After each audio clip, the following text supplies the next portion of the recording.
सुरक्षित रखने में सहयोग दें। कोरोना वायरस का कहर देश में थमता नहीं दिख रहा। महाराष्ट्र समेत कई राज्यों में वायरस की नई लहर ने मुसीबतों के दौर को कई गुना बढ़ा दिया है। एक दिन में 1 लाख से ज्यादा मामले सामने आने के बाद तो जैसे सत्ता और शासन में हड़कंप मच गया है।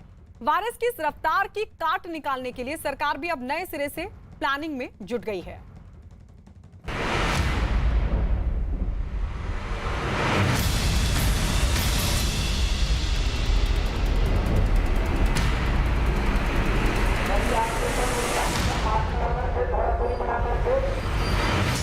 देश में वायरस का नया विस्फोट। कोरोना के सारे रिकॉर्ड ध्वस्त। एक दिन में 1 लाख पार। सरकार के सामने मुसीबतों का अंबार। कोरोना पर काबू पाने का मास्टर प्लान। देश में कोरोना की दूसरी लहर आउट ऑफ कंट्रोल हो चुकी है। सावधानी न बरतने की कीमत देश को कुछ यूं चुकानी पड़ रही है कि कोरोना के पिछले सारे रिकॉर्ड एक ही दिन में ध्वस्त हो चुके हैं। देश में एक ही दिन में नए मरीजों की संख्या जहां 1 लाख को पार कर चुकी है, वहीं महाराष्ट्र समेत दूसरे राज्यों में भी आंकड़े आसमान छूने पर आमादा हैं। महाराष्ट्र में एक दिन में 57,074 नए केस दर्ज किए गए हैं। मध्य प्रदेश में 3,178, गुजरात में 2,875, राजस्थान में 1,729 केस दर्ज किए गए हैं। दरअसल कोरोना की नई लहर की चुनौती इस बार कितनी बड़ी और भयावह है, इसे समझने के लिए कुछ आंकड़ों पर गौर करना जरूरी है। बीते 24 घंटे में देश में 1,03,558 केस दर्ज किए गए हैं। इससे पहले 17 सितंबर 2020 को 98,000 से ज्यादा केस दर्ज किए गए थे। यानी देश में मार्च 2020 में पहला केस आने के बाद इतने मामले आने में करीब 7 महीने का वक्त लगा था। लेकिन इस साल ये आंकड़े 1,03,558 तक करीब 3 महीनों में ही पहुंच गए हैं। यानी कोरोना की ये नई लहर 2 गुना से भी ज्यादा रफ्तार से भारत में आई है। कोरोना के इन्हीं आंकड़ों ने केंद्र सरकार को नए सिरे से सोचने पर मजबूर कर दिया है। इसी कड़ी में पीएम मोदी की अगुवाई में हुई हाई लेवल मीटिंग में कोरोना के खिलाफ 5 अहम रणनीतियां बनाई गईं, जिनमें testing, tracing, treatment, corona protocol और वैक्सीनेशन शामिल है। इतना ही नहीं, इस हाई लेवल मीटिंग में कोरोना के खिलाफ एक विशेष अभियान चलाए जाने का भी ऐलान किया गया है। यह अभियान 6 अप्रैल से 14 अप्रैल तक चलाया जाएगा। इस अभियान के तहत जनता को 100% मास्क पहनने के लिए जागरूक किया जाएगा। इस खास अभियान में लोगों को साफ सफाई के बारे में भी बताया जाएगा। साथ ही कोरोना के सभी प्रोटोकॉल का पालन करने के बारे में भी लोगों को बताया जाएगा। कोरोना के इस उछाल मारते ग्राफ ने अगर सबसे बुरा हाल किसी राज्य का कर रखा है तो वो है महाराष्ट्र। यहाँ कोरोना ने जिस रफ्तार से अपने पांव पसारे हैं, उसने पूरे सिस्टम के पैर उखाड़ दिए हैं। इस बात का अंदाजा ऐसे ही लगाया जा सकता है कि अभिनेता अक्षय कुमार के कोरोना पॉजिटिव आने के बाद उन्हें जहां हॉस्पिटल में भर्ती कराना पड़ा है, वहीं उनकी फिल्म राम सेतु के 45 जूनियर कलाकार भी कोरोना पॉजिटिव पाए गए हैं। फिल्म के प्रोड्यूसर ने कुल 100 लोगों का कोरोना टेस्ट करवाया था, जिसमें से 45 की रिपोर्ट पॉजिटिव आई है। कोरोना की इसी रफ्तार की वजह से महाराष्ट्र सरकार अब लापरवाही बरतने वालों के खिलाफ कड़ाई से निपटने की ठान चुकी है और इसी के मद्देनजर कोरोना की नई गाइडलाइन जारी कर दी गई है, जिसके तहत धार्मिक स्थलों को बंद करने का निर्देश दिया गया है। भीड़ भाड़ वाली जगह जैसे मॉल, थिएटर और पार्क भी बंद रहेंगे। खेल के मैदानों को भी बंद करने का ऐलान किया गया है। रेस्टोरेंट से सिर्फ पार्सल की सुविधा लोगों को मिलेगी। होटल और बार भी बंद रहेंगे। सिर्फ जरूरी काम से ही यात्रा की इजाजत दी जाएगी। महाराष्ट्र सरकार की इस नई और सख्त गाइडलाइन का ऑटो वालों ने भी स्वागत किया है। हालांकि लोग इस बात की भी गुजारिश कर रहे हैं कि पूरी तरह से बंद ना किया जाए। सरकार के फैसले को कैसे देखते हैं, जब उन्होंने कहा कि एक पैसेंजर अब आपको कम ले जाना पड़ेगा? नहीं, सरकार तो हमारे लिए ही सारे वर्क कर रही है। हम लोगों की सुरक्षा और को ध्यान में रख करके किसी तरह का हम लोगों का विरोधाभास इसके लिए नहीं है। बशर्ते हमारी चिंताओं को थोड़ा ध्यान में रखा जाए कि हम लोग जो है मजदूरी तबके के आदमी है, घर चलाना और ये सब तमाम तरह की दिक्कतें पूरी तरीके से बंद ना किया जाए, इसको लेकर आप लोग मांग क्या करते हैं, क्या मांग करते हैं? और पूरी तरीके से बंद हो जाएगा सब तो खाने में मरने लगेंगे। थोड़ा बहुत चालू रहेगा तो हम लोग भी खा जी लेंगे। अभी जो नियम आया है उससे क्या कैसे देखते हैं? वो बहुत अच्छी है।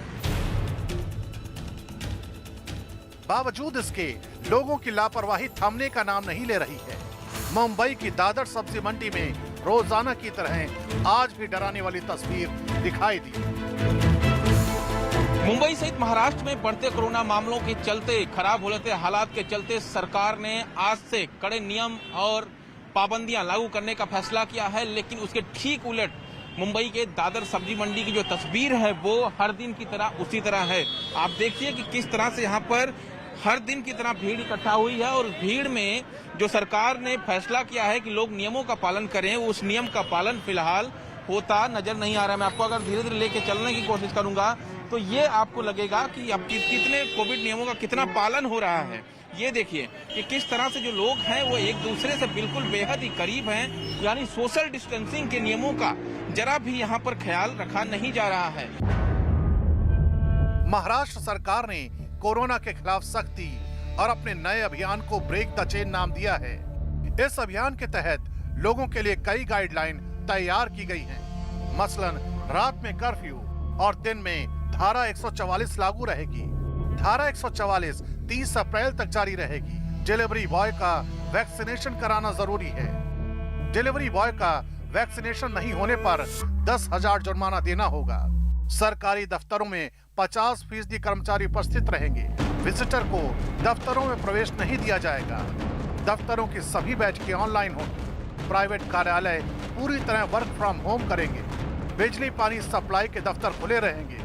सभी प्राइवेट और सरकारी वाहन शुरू रहेंगे। सरकारी और प्राइवेट बसों में 50% लोग ही यात्रा कर सकेंगे। लगातार बढ़ते कोरोना मामलों को देखते हुए सरकार ने आज से कड़े नियम और पाबंदियां लागू कर दिया है।